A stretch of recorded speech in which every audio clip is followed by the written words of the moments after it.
नमस्कार, ताथोके में आज आपके साथ मैं आदिति त्यागी हूँ। सबसे पहले एक तस्वीर हम आपको दिखाएंगे। एक तस्वीर तो भी आपने देखी है हमारी रिपोर्ट में, लेकिन हम आपको एक ऐसी तस्वीर दिखाएंगे जो है दिल्ली इंटरनेशनल एयरपोर्ट से आई, अफगानिस्तान से आए शरणार्थियों की फोटो है। लेकिन इस तस्वीर को थोड़ी देर मैं भी एक विराम देना चाहती हूँ।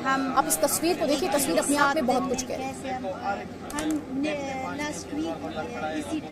अभी तो मैं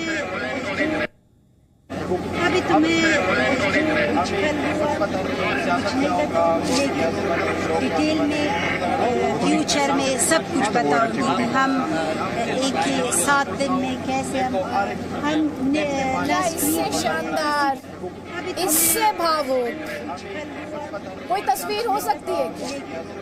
इससे क्यूट कोई तस्वीर हो सकती है? सब कुछ पता। इसीलिए आज हमने ताथोके की शुरुआत इस तस्वीर के साथ की है। एक तरफ ये बच्चे एक दूसरे को गले लगाते हुए, एक खुशी, एक एनर्जी। आप और हम ही जब इस तस्वीर को देख रहे हैं तो चेहरे पर मुस्कुराहट आ रही है, हमारे चेहरे खिल रहे हैं, उम्मीद बनती है भविष्य को लेकर। लेकिन दूसरी तरफ जो तस्वीर आपने देखी हमारी शुरुआत, इस ब्रॉडकास्ट की शुरुआत में, जो कि पाकिस्तान से आई थी, वहां बच्चे क्या कर रहे थे? वहां बच्चे तालिबान का गुणगान कर रहे थे। वो गुणगान भी मैं आपको एक बार फिर से सुनवाऊंगी, लेकिन इस तस्वीर को लेकर और डिटेल्स आप तक पहुंचा देती हूँ। अफगानिस्तान जो कि उथल पुथल से होकर गुजर रहा है, लगातार भारतीयों को वहां से निकालने के लिए रेस्क्यू ऑपरेशन चलाया जा रहा है, और उसी के तहत ये खूबसूरत तस्वीर है जिसमें ये बच्चियां मौत के मुंह से निकलकर भारत लौटी हैं। तो दोनों बहनों के बीच किस तरह का प्यार देखने को मिला। इस तस्वीर को फुल स्क्रीन लेकर आइए, फुल स्क्रीन ये तस्वीर होनी चाहिए। दोनों किस तरह से एक दूसरे के लिए अपने प्यार का इजहार कर रही हैं, और परिवार हिंदुस्तान से कह रहा है शुक्रिया। दूसरी तस्वीर भी आपको दिखाएंगे जिसका जिक्र भी मैंने किया। तस्वीर वो पाकिस्तान की है। इस तस्वीर को देखकर आपको जितनी ऊर्जा, जितनी खुशी और आपने जितना पॉजिटिव फील किया होगा, अब इस तस्वीर को देखिए आप। ये पाकिस्तान की तस्वीर है, इसमें भी 2 ही बच्चियां हैं। पहली तस्वीर में भी हमने आपको 2 बच्चियां दिखाई, इसमें भी 2 बच्चियों को आप देख रहे हैं। 2 तस्वीरें 2 मुल्कों की सोच का फर्क आपके सामने रख रही हैं। जिस तालिबान ने 2 बच्चियों को अफगानिस्तान छोड़ने और जान बचाकर भागने के लिए मजबूर कर दिया, और सिर्फ ऐसी 2 बच्चियां नहीं, आपने देखा किस तरह से बीते दिनों में अफगानिस्तान में एक बच्ची ने एयरपोर्ट पर दम तोड़ दिया, कितने लोगों की जान जा चुकी है, किस तरह की डरावनी रिपोर्ट्स जो हैं वो हमने देखी हैं, डरावनी तस्वीरें हमने देखी हैं। और उसी तालिबान की शान में पाकिस्तान में 2 बच्चियां तराने गा रही हैं, जिन्हें आपने हमारे इस ब्रॉडकास्ट की शुरुआत में सुना भी। इनसे सलाम तालिबान गवाया जा रहा है। तो ये है पाकिस्तान का सूरत हाल। जिस तालिबान को पाला पोसा, अफगानिस्तान के खिलाफ इस्तेमाल किया, वही तालिबान इस क्लिप में आपको पाकिस्तान पर हावी होता दिखाई देता है। पाकिस्तान के मदरसे में तालिबानी झंडे लहरा रहे हैं, बच्चे तालिबानी तराने गा रहे हैं। तालिबान जो शरिया हुकूमत अफगानिस्तान में ला रहा है, वही वो पाकिस्तान में भी लाना चाहता है। आस्तीन का सांप अब उसे ही डसने को तैयार है। और आपको ये हम भरोसा दिला दें कि गाना तो महज शुरुआत भर है। इसीलिए हमारी आज की बहस इन सवालों के साथ कि क्या पाकिस्तानी मदरसों में तालिबानी तराने, इन्हें मदरसे कहा जाए, पाकिस्तानी मदरसे कहा जाए, या फिर ये तालिबानी फैक्ट्री हैं? क्या दुनिया इस सलाम तालिबान पर एक कड़ा स्टैंड लेगी? दुनिया में क्या पाकिस्तान को आइसोलेट किया जाएगा? और आस्तीन में तालिबान क्या टूटेगा पाकिस्तान? वैसे पाकिस्तान शायद पेशावर अटैक भूल गया है, लेकिन जो लोग इंसानियत में यकीन रखते हैं उन्हें वो पेशावर अटैक नहीं भूलना चाहिए। और उस अटैक में किसका नाम आया था, किसने जिम्मेदारी ली थी, ये मुझे आज आपको इस ब्रॉडकास्ट में बताने की जरूरत नहीं है। कई खास मेहमान हमारे साथ हैं। बीजेपी का पक्ष रखने के लिए हमारे साथ जफर इस्लाम साहब हैं, हमारे साथ विवेक कादजू हैं, फॉर्मर डिप्लोमेट हैं, नीलोफर मसूद हैं एनसी का पक्ष रखने के लिए, और हमारे साथ अतिकुर रहमान है, इस्लामिक स्कॉलर हैं। लेकिन नीलोफर मसूद, क्योंकि तस्वीर हमने पाकिस्तान से दिखाई, पाकिस्तानी मदरसे की दिखाई, और आप जहां बैठती हैं या आप जहां पर हैं वहां पर ही कुछ नेता ऐसे हैं जो खुद को मेन स्ट्रीम बताते हैं और कहते हैं पाकिस्तान से बात करो। इसी सोच वाले पाकिस्तान से बात करें। देखिए, मैं आपसे यहाँ पर ये कहना चाहूंगी कि 2018 में जब रशिया ने मीडिएशन की थी, उसमें तालिबान भी थे और हमारे अनऑफिशियल 2 लोग, रिटायर्ड लोग गवर्नमेंट ऑफ इंडिया को रिप्रेजेंट कर रहे थे। तो उस वक्त से वो बैक द कर्टन बात चल रही थी। जहां तक कश्मीर का मसला है, वो तो एक इशू है।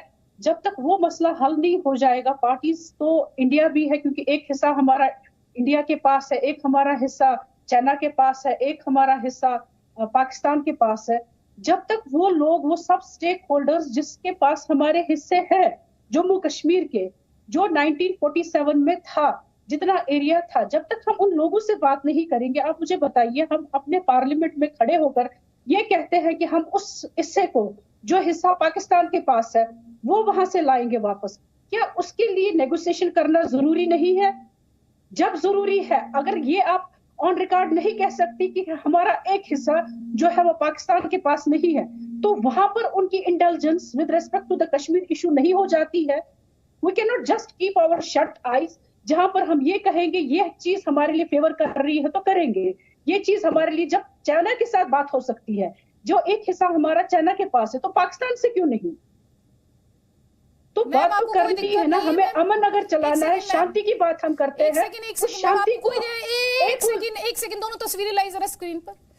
मैम आपको कोई दिक्कत नहीं है, आपको कोई दिक्कत नहीं है कि पाकिस्तान आपके भारत में गन भेजता है, आपके लड़कों को गुमराह करने की कोशिश की जाती है, लड़कों को बरगलाया जाता है, आईसिस के झंडे, पाकिस्तान के झंडे एक जमाने में देखे जाते थे। Army, I have strong faith, जो हमारे जवान इस वक्त बॉर्डर पर है, तो उनकी वजह से एक फिल्ट्रेशन लेवल जो है वो बहुत कम हो गया है। I have strong faith on them.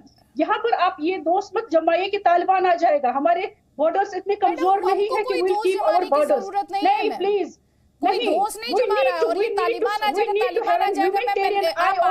Ma'am आपने कहा से सुना तालिबान आ जाएगा? नहीं, ये आपकी अपनी निजी राय होगी मैम, एक सेकंड सुन लीजिए।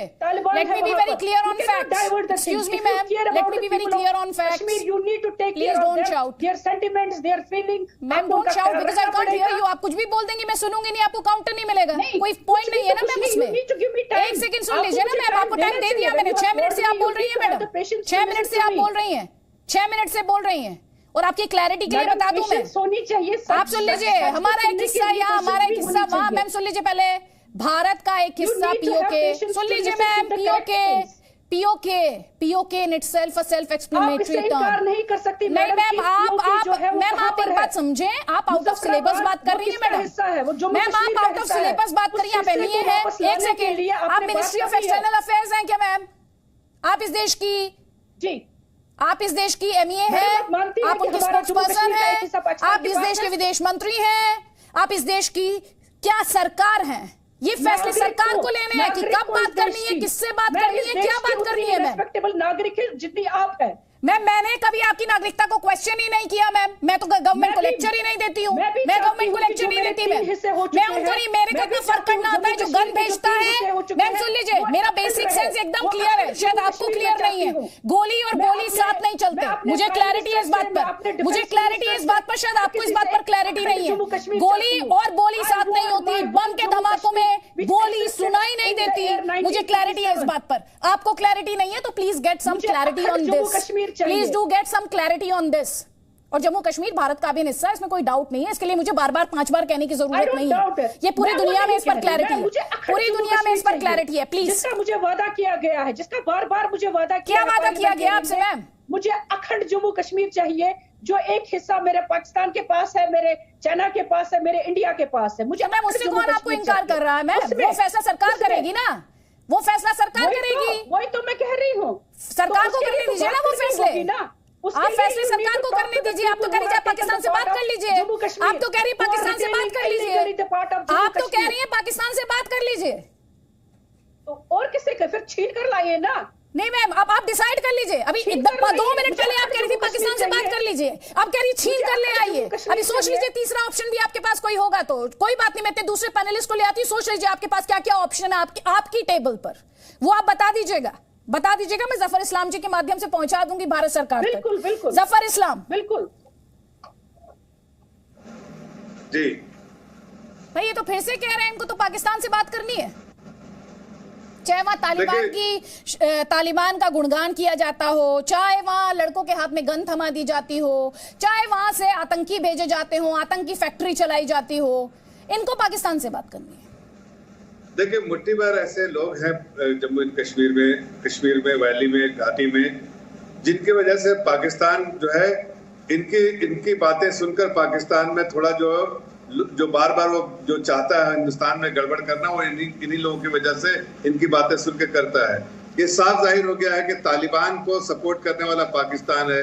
पाकिस्तान जो है वही सपोर्ट करता है जो जितने जिहादी और एक्सट्रीमिस्ट और जो टेररिस्ट आते हैं देश में, वो उन्हीं की वजह से आते हैं। घुसपैठिया जो है पाकिस्तानी होते हैं, और यहाँ के लोगों को गुमराह करना, यहाँ के लोगों को जो है हर तरह से हिंदुस्तान के फौज के खिलाफ, हिंदुस्तान हुकूमत के खिलाफ, हिंदुस्तानियों के खिलाफ खड़ा करता है। फिर भी एक गुणगान करते हैं, शायद जो उमर अब्दुल्ला है और जो फारूक अब्दुल्ला है, उनकी सोच जो है इन लोगों तक पहुंच चुकी है, नीचे के कार्यकर्ताओं तक, इसलिए इस तरह की बात कर रहे हैं। लेकिन फारूक अब्दुल्ला भी बार बार यही कहते हैं और नेशनल कॉन्फ्रेंस की है कि पाकिस्तान से बात किया जाए। क्या बात किया जाए? पाकिस्तान को कंडेम करना चाहिए, पाकिस्तान को सबक सिखाने की बात कीजिए। पाकिस्तान से बात नहीं, सबक सिखाने की बात कीजिए। और हिंदुस्तान सबक सिखा रहा है हर इंटरनेशनल प्लेटफॉर्म पर। पाकिस्तान की थू इसलिए होती है, इसलिए कि टेररिज्म फैक्ट्री जो है वहीं से आती है, और टेररिज्म फैक्ट्री को वहां पर जितना पनपता है टेररिज्म फैक्ट्री, वो पाकिस्तान की धरती पे होता है। और आप अब एक सेकंड रुक जाइए, आप दीजिए जवाब नीलोफर मसूद, आप बोलिए। आप देखिए, मैं कोई ऐसी चीज कॉन्स्टिट्यूशन ऑफ इंडिया से बाहर नहीं मांग रही हूँ। मैं ये चाहती हूँ कि जो जम्मू कश्मीर एग्जिस्ट कर रहा था 1947 में, मुझे वही जम्मू कश्मीर चाहिए। जब अभी इंडिया भी नहीं बना था, ना पाकिस्तान बना था, Jammu Kashmir was a princely state. ये एक आजाद मुल्क था जिसने चूज किया अपने लिए, अपने भविष्य के लिए गवर्नमेंट ऑफ इंडिया के साथ एसेशन करना। तो मेरा एक हिस्सा वो पाकिस्तान के पास है, कुछ चीन के पास चला गया। अगर मैं ये कहती हूँ और गवर्नमेंट ऑफ इंडिया भी यही कहती है, हमारे अमित शाह पार्लियामेंट में खड़े होकर ये कहते हैं कि वो हिस्सा जो पाकिस्तान के पास है हम उसको वापस लाएंगे। मैं भी वही बात कर रही हूँ। तो मैं एंटी नेशनल, एंटी टैग लगाकर कैसे कर रही हूँ? मैं भी तो वही बात कर रही हूँ जो अमित शाह साहब हमारे पार्लियामेंट में खड़े होकर बात करते हैं कि वो हिस्सा हम वहां से ले लेंगे। तो मैं भी तो वही बात कर रही हूँ। सरदार पटेल का नाम आपने सुना या नहीं सुना? मैम सुना है, क्यों नहीं सुना है? उस समय कितनी रियासतें थी, क्या था, सब आपने पढ़ा है मैडम? या सिर्फ आप एक रटाया पार्ट, एक डिवीजन का सीड लेकर आप सरदार पटेल का नाम सुना ही नहीं है, एक अलग आइडेंटिटी। सुन लीजिए मेरी बात प्लीज। सरदार पटेल आपके कुछ भी कहने से इतिहास नहीं बदलेगा। आपने ये कह दिया हम इंडिपेंडेंट थे। मैडम प्लीज, जम्मू कश्मीर भारत का अभिन्न अंग है। इस बात में आपको कोई कंफ्यूजन, आपको एकदम क्लैरिटी होनी चाहिए। कंफ्यूजन की गुंजाइश नहीं है। आप हिस्ट्री को जुटला नहीं सकते। मैडम मैं हिस्ट्री को नहीं जुटला रही, आप जुटला रही हैं। गवर्नमेंट ऑफ इंडिया के साथ कुछ कंडीशंस पर, कम्युनिकेशन पर, डिफेंस पर, एक्सटर्नल अफेयर्स पर की जरूरत आपको है, मुझे जरूरत नहीं है। आपके मुंह से पाकिस्तानी मदरसे में तालिबान सलाम तालिबान गवाया जा रहा है, उस पर एक लाइन नहीं निकली आपके मुंह से। आपके मुंह से नहीं निकली एक लाइन से लेकर, आपके मुंह से ये नहीं निकला कि बच्चों को किस तरह की तालीम दी जा रही है, ये बच्चों को क्या सिखाया जा रहा है। और आप अपना यहाँ पे पॉलिटिकल एजेंडा लेकर बैठ गई हैं। ठीक है, कोई बात नहीं। विवेक कादजू शेरवानी खड़ा होकर उसने तालिबान जिस वक्त ट्राइबल अटैक हुआ था उसने रुकाया उनको। सुन लीजिए प्लीज, सुन लीजिए, because I am speaking at the same time. ठीक है, you need to listen to me, ma'am. I have heard you. I have heard you for first 10 minutes. For first 10 minutes. For first 10 minutes, I have heard you. This is not just a monologue for you, ma'am. There are 5 people waiting for their turn. And we are living in democracy. अगर आपके हिसाब से democracy है, सुन लीजिए मेरी बात। कम से कम इस डिबेट में डेमोक्रेसी रहने दीजिए मैम। दूसरे पैनलिस्ट को भी बोलने दीजिए। Thank you very much. Vivek Katju ji, Vivek Katju ji बोलिए। मैम मेरा सवाल विवेक कादजू जी से, आपसे नहीं मैम। अभी तो आप बोली, आप 10 मिनट बोल ली मैम। विवेक कादजू जी, दुनिया, कुछ लोग भारत के भीतर और कुछ लोग भारत के बाहर पाकिस्तानी मदरसों में तालिबान को लेकर, सलाम तालिबान को किस तरीके से पाकिस्तान ने पाला पोसा है, इस सब को लेकर डिनायल मोड में क्यों है? आज से नहीं, जब से तालिबान उत्पन्न हुआ है 1994 में, तब से पाकिस्तान और उसकी खुफिया एजेंसी ISI ने तालिबान को पाला पोसा है, तालिबान को हर किस्म से सपोर्ट किया है और आज भी वो सपोर्ट चल रहा है और बहुत मजबूती के साथ चल रहा है। तालिबान का नेतृत्व, शीर्ष नेतृत्व आज भी पाकिस्तान की सरजमी पर है और आज ही आप देखिए खबर थी कि पाकिस्तान के विदेश मंत्री शाह महमूद कुरैशी जाएंगे काबुल और वहां पे सरकार गठन जो अब होगी या जो जिस प्रकार से रिजीम गठन होगा उसमें वो सलाह मशवरा उनसे करेंगे और कोशिश पाकिस्तान की यही है और पाकिस्तान के पीछे पश्चिम के देश भी हैं जिसमें अमेरिका शामिल है कि एक ऐसी सरकार का गठन हो अफगानिस्तान में जिसमें तालिबान का कंट्रोल तो हो लेकिन उस सरकार में जो पुराने नेता हैं अफगानिस्तान के, चाहे वो पश्तून हो, चाहे हजारा हो, ताजिक हो, उज़्बक हो, वो भी उसमें शामिल हो। तो जिसको कह रहे हैं इंक्लूसिव गवर्नमेंट बने। तो पाकिस्तान का रोल अफगानिस्तान के मामलों में तो बिल्कुल साफ है, जाहिर है और दुनिया मानती है, इसमें दो राय नहीं हो सकती। अब रहा दूसरी बात रही कि हमने जो हमारा जो स्टैंड है बातचीत का पाकिस्तान के साथ, वो बिल्कुल सही है कि जब तक पाकिस्तान से आतंकवाद भारत में चल रहा है तब तक पाकिस्तान के साथ कोई गंभीर वार्ता नहीं हो सकती। देखिए, इसको समझने की जरूरत है। पाकिस्तान में भारत का दूतावास मौजूद है और भारत में पाकिस्तान का दूतावास है। हाँ, राजदूत के स्तर पे इस वक्त नहीं है, तो कांटेक्ट तो दोनों देशों में है जैसे पड़ोस के देशों में होना, लेकिन गंभीर बातचीत होनी जिसमें जो मसले हैं दोनों देशों के बीच उसमें सल्यूशन ढूंढा जाए या किस तरह सहयोग को आगे बढ़ाया जाए, ये सब तभी हो सकता है जब पाकिस्तान आतंकवाद का सहारा छोड़े और मुझे इस वक्त ये मुमकिन नहीं दिख रहा है। तीसरी चीज मैं अर्ज करूंगा आपसे, जो कि शायद मुख्तलिफ हो बहुत विचारों का, शायद जफर इस्लाम साहब इसको कबूल ना करें, लेकिन मेरा मानना है कि भारत को अपनी स्थिति अफगानिस्तान में कायम रखने की जरूरत है। इसलिए बहुत अरसे से मैं ये कह रहा हूं कि पाकिस्तान और तालिबान के कॉन्टैक्ट्स हैं, और जैसे मैंने अभी भी कहा वो बहुत मजबूत है, लेकिन राजनय की हमेशा मांग होती है कि एक देश ऐसे हालात में वो जमीन की तलाश करे जिससे वो अपना रोल कायम रख सके उन इलाकों में, उन देशों में जो कि सामरिक महत्व के होते हैं। और अफगानिस्तान भारत के लिए बहुत सामरिक महत्व बहुत है।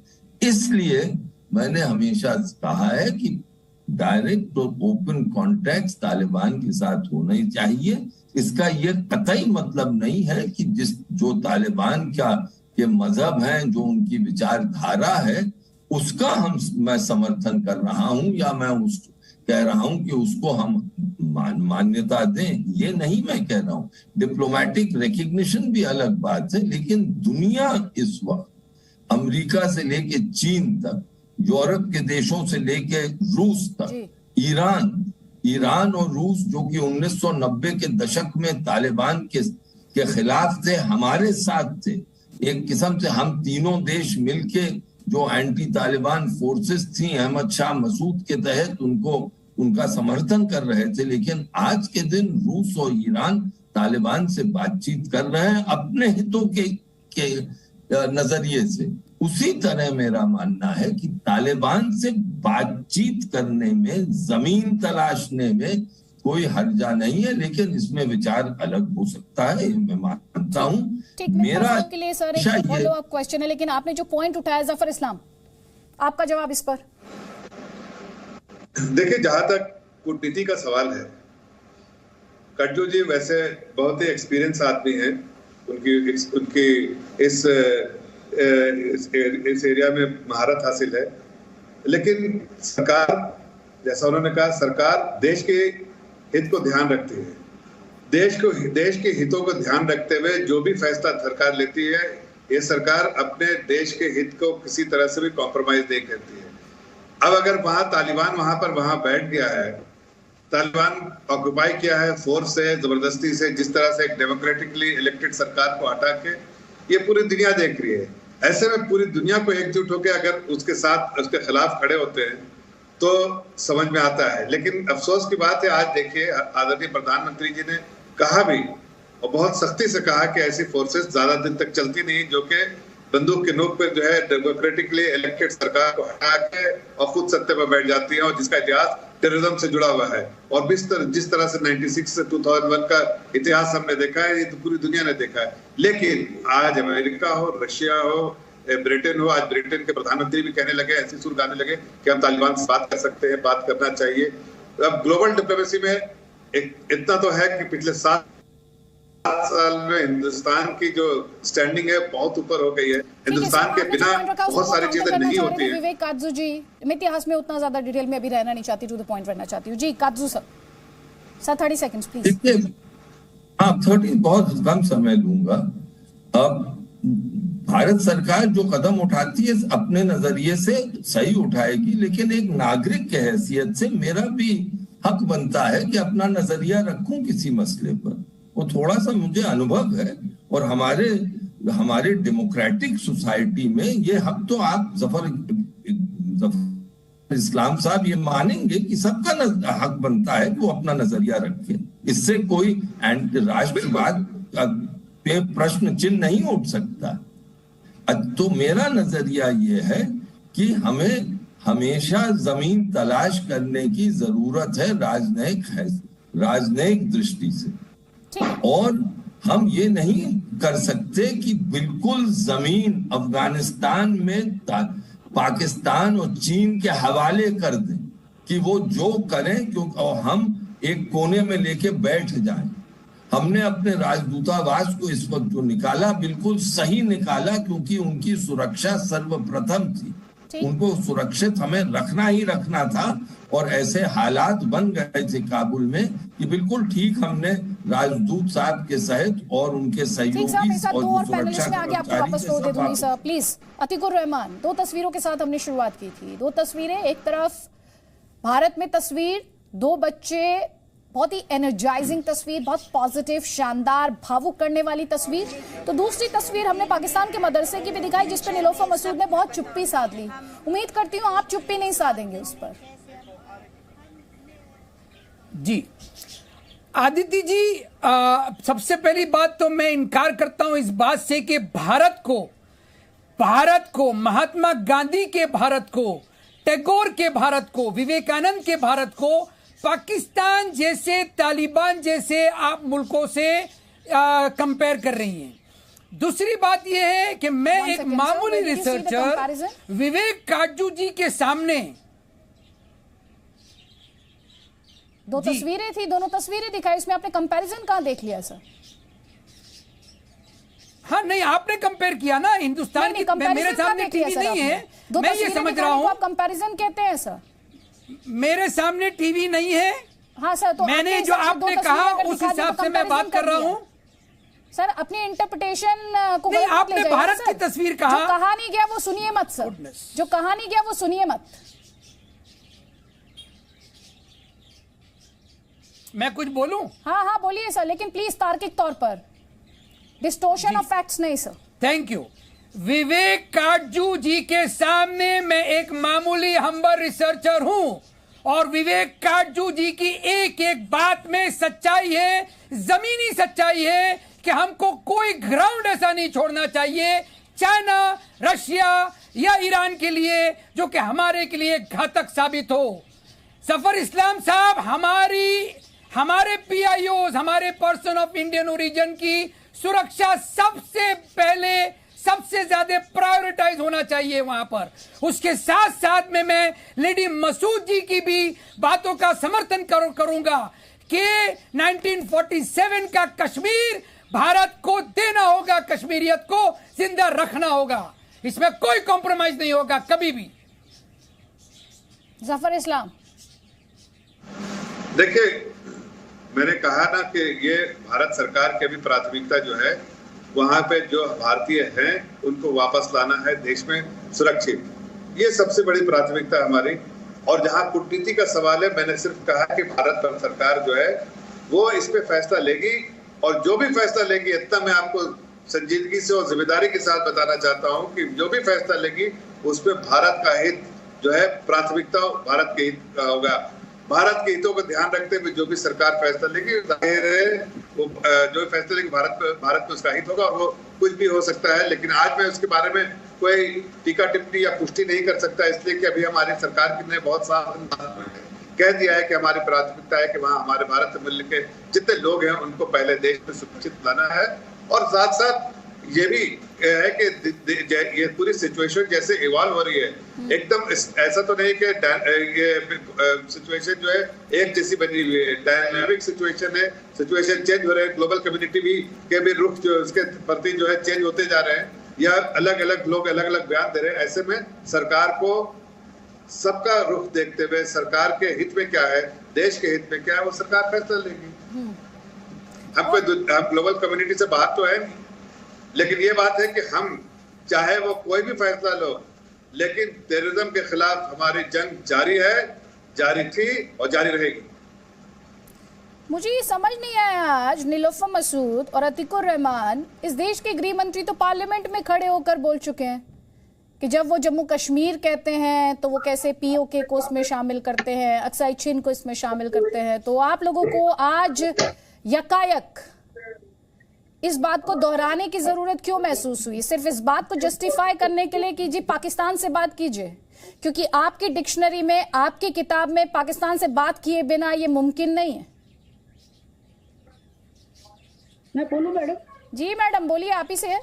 हाँ, देखिए मुझे लगता है अगर आपने हिस्ट्री भी देखी होगी 1947 से लेकर अब तक, अगर सबसे ज्यादा सफर किया है, I am not talking about the rest of the country जो है हमारी, मैं जम्मू कश्मीर के निवासी हूँ जिसमें हिंदू भी है, मुस्लिम भी है, सिख है, कोई भी बरादरी है, सबको लेकर, तो they are the most sufferers. उन्होंने हर कोई जो भी सफरिंग्स थी वो ले ली, क्योंकि जो गवर्नमेंट ऑफ इंडिया ने कमिटमेंट्स की थी यहाँ के निवासियों को लेकर, न कि एक फिक्रे को खाली उन्होंने मुसलमानों के साथ ये कोई कमिटमेंट नहीं की थी, बल्कि यहाँ के सिटीजन्स के साथ एक कमिटमेंट थी। वो कमिटमेंट्स हमेशा टिच की गई, कभी हमें वो कमिटमेंट्स पूरी नहीं की गई।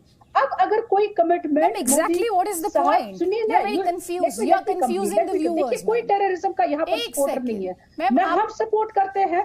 अगर आपको पता होगा कि नेशनल कॉन्फ्रेंस वाहिद एक पार्टी है जिसके हजारों में उनके वर्कर्स, उनको they have been killed, they have been targeted, हजारों में उनके वर्कर्स हैं। अगर वो टेररिज्म को सपोर्ट करते तो क्या वो उनके ये जो thank you ma'am, you brought up this point. Nilofar Masood ji, अब आपने की बात, आप जब सुनिए अब मेरी बात ध्यान से, जब आप पाकिस्तान के भारत में गन भेजने को जस्टिफाई करने लगते हैं, जब आप पाकिस्तान से, सुन लीजिए मैम मेरी बात, good that you raise that point and I wanted you to raise that point. जब आप इस बात की वकालत करने लगते हैं कि पाकिस्तान से बात की जाए, तो आप दरअसल अपने पॉलिटिकल वर्कर्स की किलिंग को जस्टिफाई करने लगते हैं। मैडम आप भी, पीडीपी भी, क्योंकि वो किलिंग्स कैसे हुई?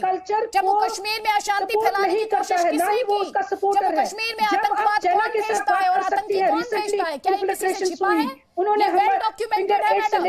Good that you raise that point. जैसे ही आप पाकिस्तान से बातचीत की वकालत करते हैं, आप भूल जाते हैं कि आपके अपने वर्कर्स की किलिंग में किसका हाथ रहा है। आप अपने वर्कर्स के गुनहगार हो जाते हैं, आप कटघरे में खड़े हो जाते हैं। मैडम कभी इस बारे में भी बात कीजिए, उस पर भी आपको जवाब देने की जरूरत है। हमारे साथ मेजर जनरल एससी मेसन है, मैं थोड़ा सा पॉजिटिव बात करना चाहती हूँ। बहुत प्रोपेगेंडा और बहुत एजेंडा वाली बातें हो गई, लेकिन मैं आपसे जो बात करना चाहती हूँ, अफगानिस्तान में जो इवैक्यूएशन किया जा रहा है, इवैक्यूएट किया जा रहा है इंडियंस को बड़ी संख्या में, किस तरह के चैलेंजेस, क्योंकि आज की जो सबसे बड़ी तस्वीर है, जो सबसे शानदार तस्वीर है, सबसे इमोशनल करने वाली तस्वीर है, वो तस्वीर अफगानिस्तान से लौटे बच्चियों की है, और वही तस्वीर हम बार बार दिखा भी रहे हैं।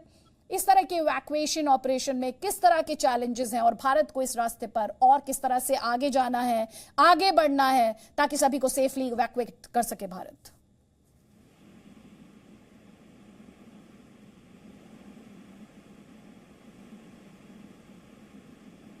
जनरल मैस्टन। मेरे को आपकी आवाज ठीक नहीं आ रही है, जरा सवाल फिर से दोहरा सकते हैं प्लीज? जी जी जी जनरल मेस्टन, मैं आपसे सिर्फ ये जानना चाह रही थी, जब इस लेवल का इवैक्यूएशन आपको करना पड़ता है, किसी भी स्टेट को करना पड़ता है, किस तरह के चैलेंजेस इन्वॉल्व होते हैं उसमें, और अब भारत को आपके हिसाब से, आप वहां पर रहे हैं, आपने अफगानिस्तान में काम किया है, भारत को किस तरह से आगे बढ़ना है इस पर? देखिए, जहाँ तक इवैक्यूएशन का ताल्लुकात है, मेरे ख्याल भारत की सरकार का इवैक्यूएशन प्लान बहुत अच्छा चल रहा है।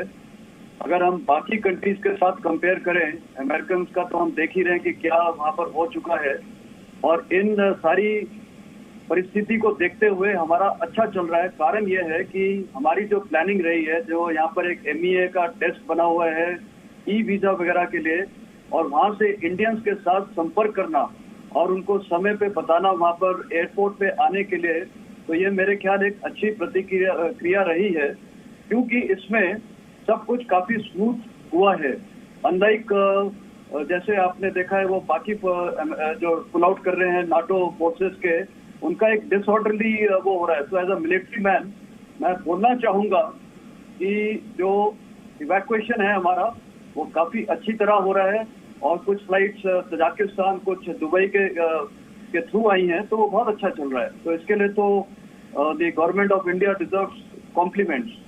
अब भारत को अभी वहाँ क्या करना चाहिए, अभी तो स्थिति काफी गंभीर है, पर मैं वहाँ पर रहने के जितना भी मेरा तजुर्बा रहा है, वहाँ अफगान्स के साथ में टच में हूँ, मेरे को लगता है, मेरे ख्याल इंडियन गवर्नमेंट ऑफ इंडिया, ये मेरी पर्सनल राय है, हमें अभी तालिबान को रिकॉग्नाइज नहीं करना चाहिए।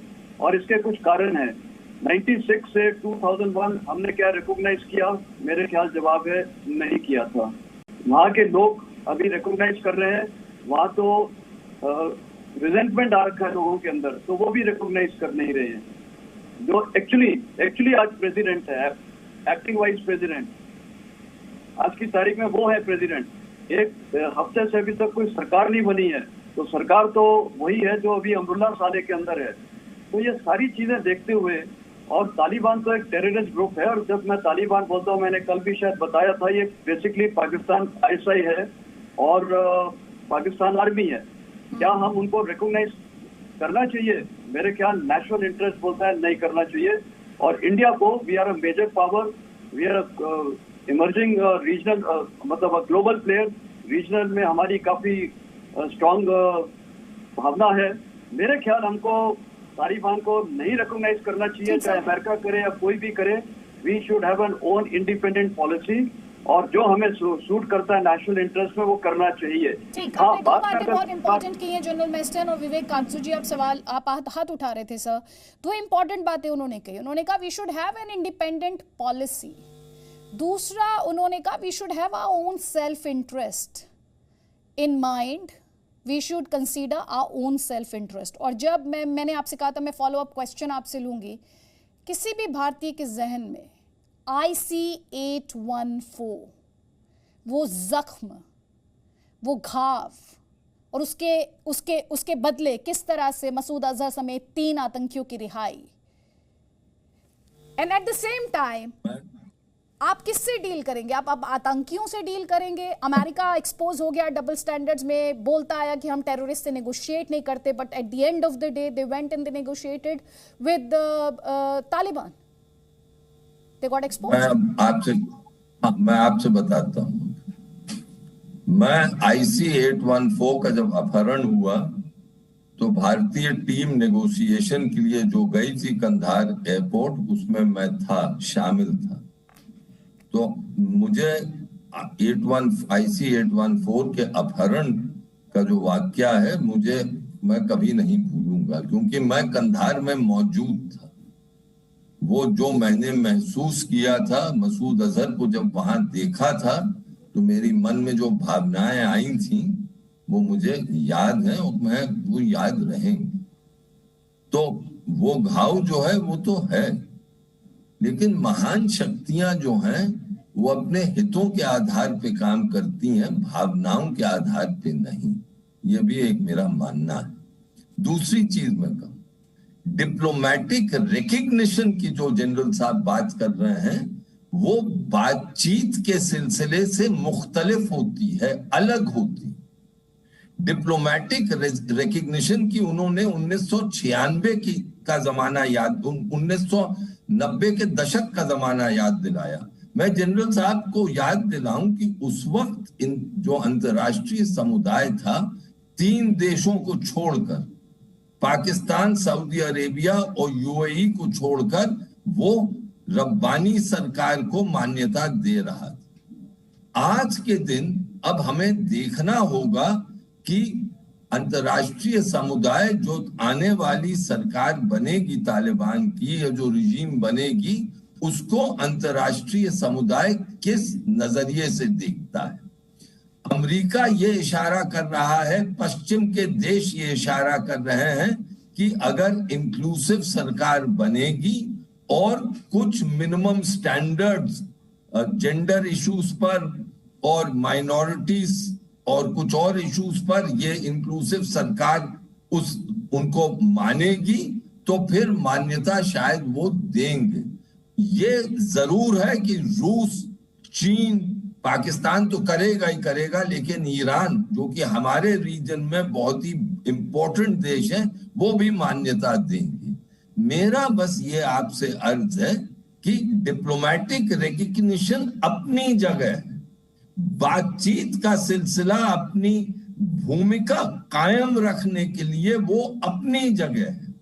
तो इन 2 चीजों को मैं डिस्टिंग्विश कर रहा हूं, और ये एक पूर्व राजनयिक की हैसियत से मैं जानता हूं कि ये अलग अलग है।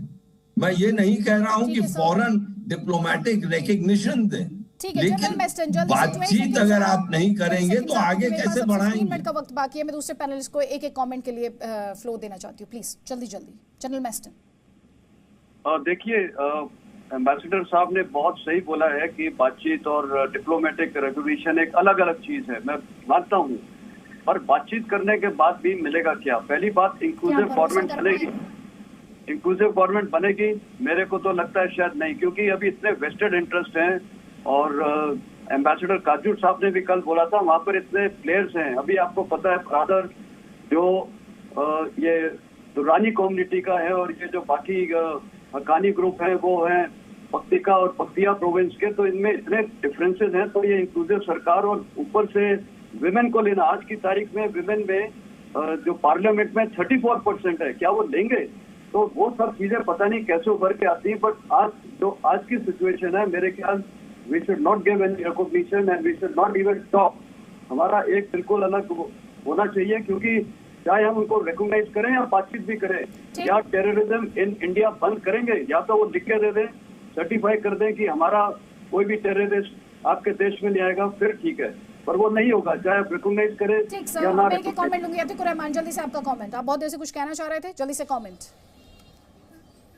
जी आदित्य जी, बातचीत करने के लिए डिप्लोमेटिक एक्यूमेन की जरूरत होती है, और मोदी सरकार के पास डिप्लोमेटिक एक्यूमेन नहीं है। उनको तुरंत ही विवेक काटजू जी को अपॉइंट करना चाहिए, और उन जैसे तमाम उन डिप्लोमेट्स को, एक्स डिप्लोमेट्स को अपॉइंट करके टीम बनाना चाहिए, तब जाके आप डील कर पाएंगे। आपके बस की बात नहीं है, मुझे बीच में आपके बस की बात नहीं है जफर साहब, नागरिक हूँ, आपके बस की।